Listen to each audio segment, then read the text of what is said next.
falconry here in the UAE. It's quite a long-standing tradition.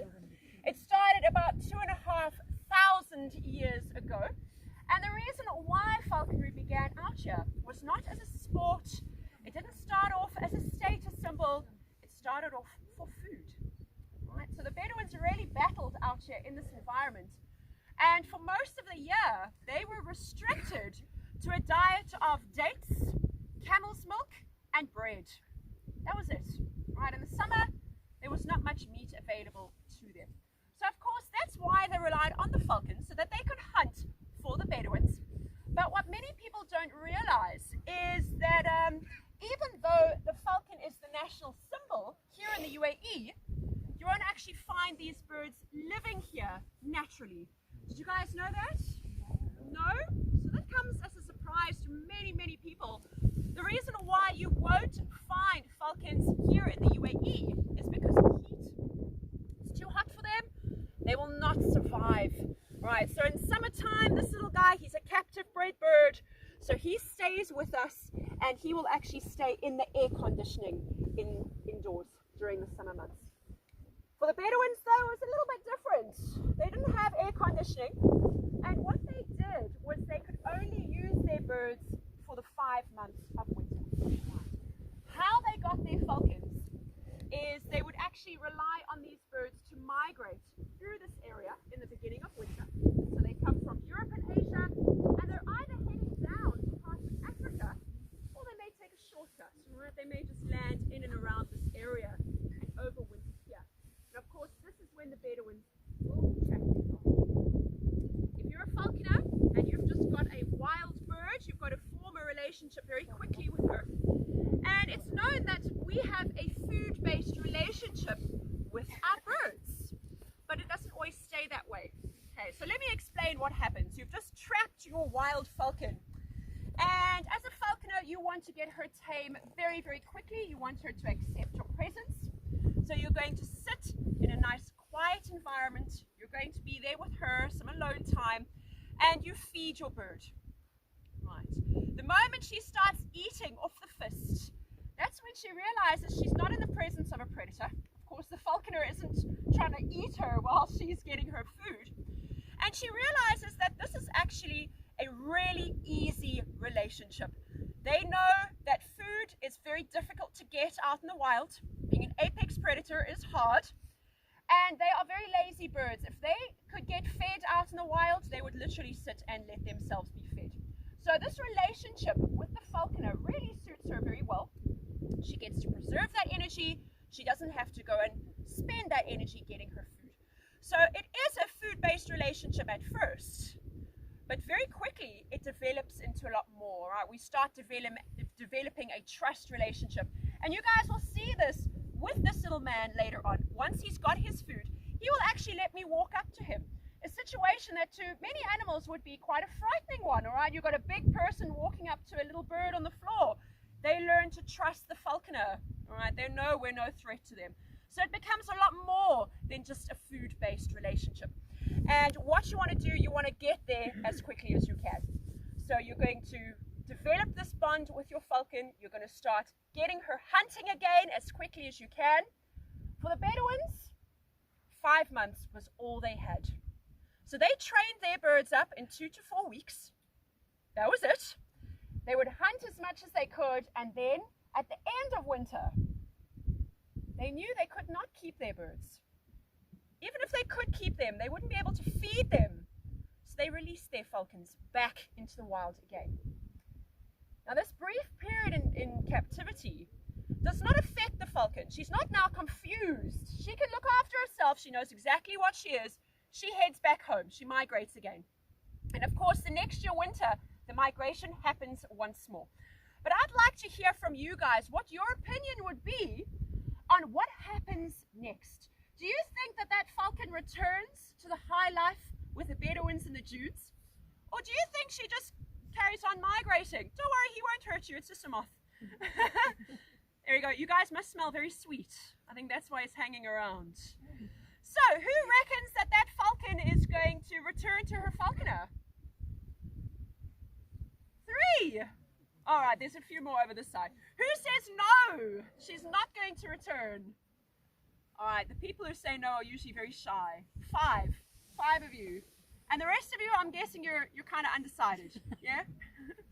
Well, I think you guys are going to be surprised at what happens next. What I'd like you to remember with these birds, they're not like any animal that we're familiar with. They're not like dogs, they're not like cats, certainly not like parrots.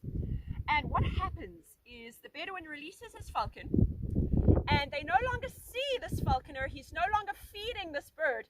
They forget about him. Out of sight, out of mind. You guys heard that saying before? Very old saying. Would it surprise you if I told you that saying actually came from falconry to begin with? Seriously, it comes from falconry. Right, so out of sight, out of mind. She forgets about her Bedouin falconer. She forgets about her training. Next year, she just migrates again as if nothing happened. So every year, your Bedouin is trapping a new falcon and repeating this process over and over again. And that's why he could train his bird in 2 to 4 weeks, because they're literally just repeating this. All right, they're perfecting it as they get older. So this was a very short-lived relationship, but a very effective relationship nonetheless. That's why they are the national symbol in the UAE. Now I'm going to walk little Charlie around again, and we're going to start talking about the equipment that I'm using with him today. So I'd like you to look at that piece of equipment over his head, that cap, and what he's got attached to his back. We're going to be talking about those next. So the first piece of equipment is that hood over the head. That's what we call that cap, the hood.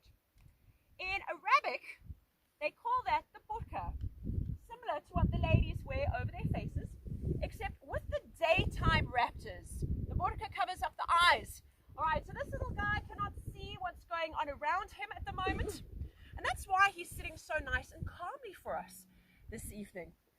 And just by taking a look around, I can already see there are people going, oh, this is terrible. All right, now this is our calming device, and I'm going to explain to you why. First up, many people think that the hood is not a nice device at all, because for us, if we were hooded, we're not going to be calm. Right? If we hear something we're not familiar with, we're going to fight, we're going to play dead, we're not going to be calm. All right? But that's because we're made very differently from many animals in the animal kingdom. We actually react to what we hear. We've got that imagination as well. We're very similar to owls. So an owl, you'll never see a hood on an owl. They react to what they hear. They actually hunt using their hearing. They don't actually have to see to hunt. That's why we'll never use a hood on them. Right? This doesn't block out sound, it just blocks out light. And it only works on the diurnal raptors. So firstly, no imagination for them. And secondly, the reason why this works so effectively boils down to what their main sense is, what they use for hunting, and that's their eyesight. So if you want to know what this little guy can see, imagine your eyesight 8 times better than it is right now. Wow. And that's everything, right? That's distance.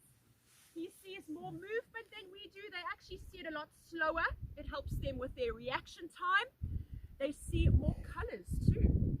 And of course, this is the sense that they use to hunt during the day. The moment the sun sets, they go to sleep. So that gives you a clue as to what's happening here with the hood. It blocks out the light. It's imitating sunset.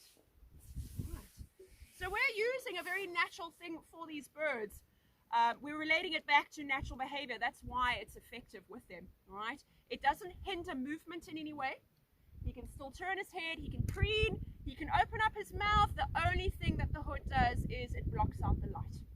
Very, very important. Out of sight, out of mind. And if you guys are skeptical, that's okay. I'm actually going to prove how out of sight, out of mind works a little bit later on with his food. Okay, so we're going to have some fun. We're going to do some myth busting here this evening with the birds. Okay, now out of sight, out of mind doesn't just happen when we've got the hood over the head. It happens when they fly away as well. Okay, so they see a lot of things. They're very interested in what's going on around them, and it happens that they go chase doves. And of course, over the dune they go. I scream blue murder. He's not going to listen to me. Okay, it doesn't matter how loud I shout. He has to see me to come back to me. So this device on his back is our backup plan this evening. This is his GPS tracker. And I'm going to switch this on. So we've got an app that actually helps us find our birds these days. Yeah, there's literally an app for everything today. And this app looks very similar to Google Maps. I can actually look on here and go, oh, Charlie, he's down there at that camp again. He's chasing those poor doves. It happens quite a bit. All right, so you'll see here that beep. That means we're connected. We're ready to roll. And of course, finding or tracking the bird is the easy part. Convincing her to come back in is the trickier part, all right? Because if they want to play, if they want to have fun, you're basically waiting until they're good and ready to come back. And the reason why they come back is this piece of equipment over here. So we're going to be playing a game of catches almost with little Charlie. This is called the lure. It's also known as the tilwa. I've got a pair of wings attached here. He knows that this is easy food. Remember, lazy animals. All right, so I'm going to swing this around. This imitates an injured bird in flight. So he's going to come on in. He's going to try and grab this lure, similar to how he hunts out in the wild. So we're going to do a simulated hunt. We're going to be discussing what he does. And of course, the lure is the reason he comes back to us if he goes and has some fun out in the dunes. Okay. So that is our recall device if the hunt is unsuccessful or if there's a predator in the area. Right, raptors kill and eat each other. We need to keep an eye out for that today as well. Right. So you guys ready? Shall we begin? Yes. Awesome. Is anybody here scared of birds that I should know about? Over here. Yes, you're a little bit nervous, Matt? Very scared of birds. Very nervous. Okay.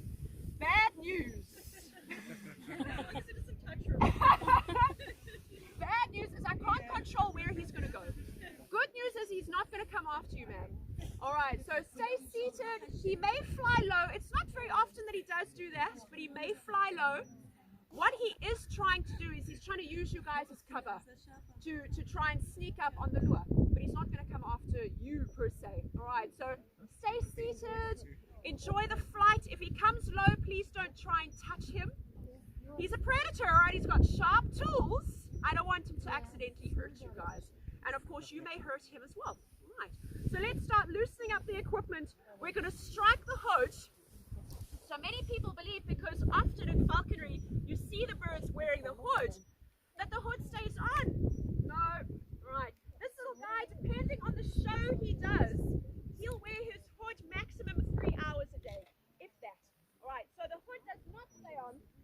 We're going to take that off.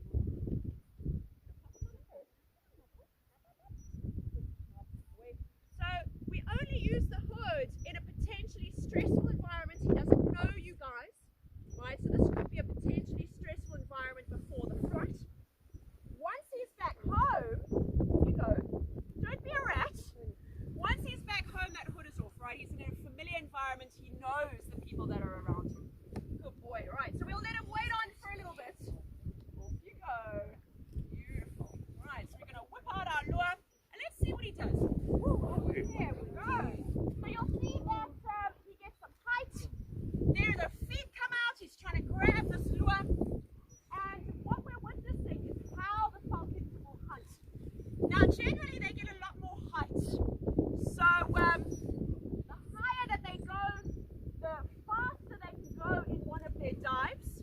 And the top speed for a falcon is about 389 kilometers per hour in those dives. Alright, so this little guy, he's never going to reach that speed.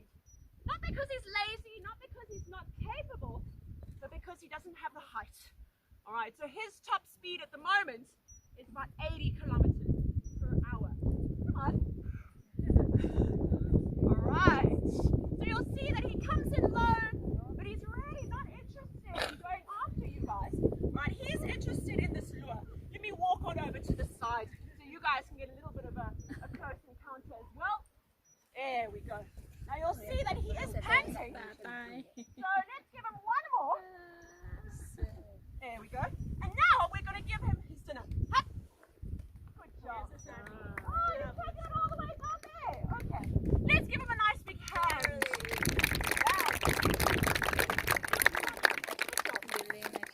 Right. Sorry, the wind took him a little bit further than he usually goes. join you guys here on the carpet, and you'll see that he's sitting there, he's looking pretty, he's not bringing this food back. He's not broken. This is normal, right? He's done his job, he's going to sit, he's going to start eating. Now, the falconer has to do some work. So we're going to get up to him, and I would like you guys to watch very carefully. I hope you can see what I'm going to do. I'm going to explain it, and then watch what happens when I get up to him. Alright, so I'm going to walk up to little Charlie. Sorry, he's given me some exercise today. Very out of breath. So I'm going to walk up to him. I'm going to tug that lure to prove to you guys he's not just going to hand that food over. And then I'm going to use out of sight, out of mind to get that food from him. I'm going to place his dinner on the fist. We're going to place it over the lure and do the swap. Right, so watch very carefully for that. This is how these guys work, right? If they don't see it, it doesn't exist. Right, so I hope you guys can see what I'm about to do. Okay, so we're going to approach him. You'll see that he lets us do this. He's already starting to pluck this food. Right, so we're going to go up to our bird. Remember, I'm just gently going to tug this guy. Hello. Hello. See how he will not release it. Right. He's gripped for this food. If I go in there and steal that food from him, our relationship is done. I'm untrustworthy. Not good, right? So you always want to make sure that your bird trusts you more than anything else. Come on then. So instead of trying to steal and fight for that food from him, we're going to use out of sight, out of mind to get our dinner from him. So I've got his dinner over here on the glove. Watch very carefully what happens. Hello. Come on. Alright, so we cover it up. There we go. Right, easy peasy. He forgets about this lure. He steps up. We get our food. He gets his. And of course, we all go home very happy hunters this evening. Let's give him one more big round of applause. Well done, man. Right, so I'm going to tether him to the fist. You guys will not be able to see what's going on up here in front because he's mantling. He's hiding his food. It's not because he's tired. Right, so he's going to spread his wings over. This is what these birds do to hide their food from other raptors. It allows them to eat really, really quickly. We call it blitz feeding in falconry. And that makes sure that no one can steal that food. He's worked hard for this meal. He's not going to give it up. So I'm going to tether him. Which way is the wind coming in from? Right, I'm going to turn him. I'll let you guys see how he's eating in a few moments. Don't be shocked to see that he's got no table manners whatsoever. Right, he's a raptor. His focus now is getting that food in as quickly as possible.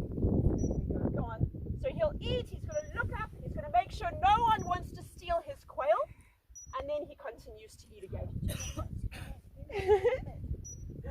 My boy. Alright, he did a good job, didn't he? He's eating quail today. Very, very fancy food. Yeah, so he's a spoiled little guy. Alright, so with lovely Charlie, we've come to the end of today's demonstration. And I hope you guys enjoyed it. I had lots of fun with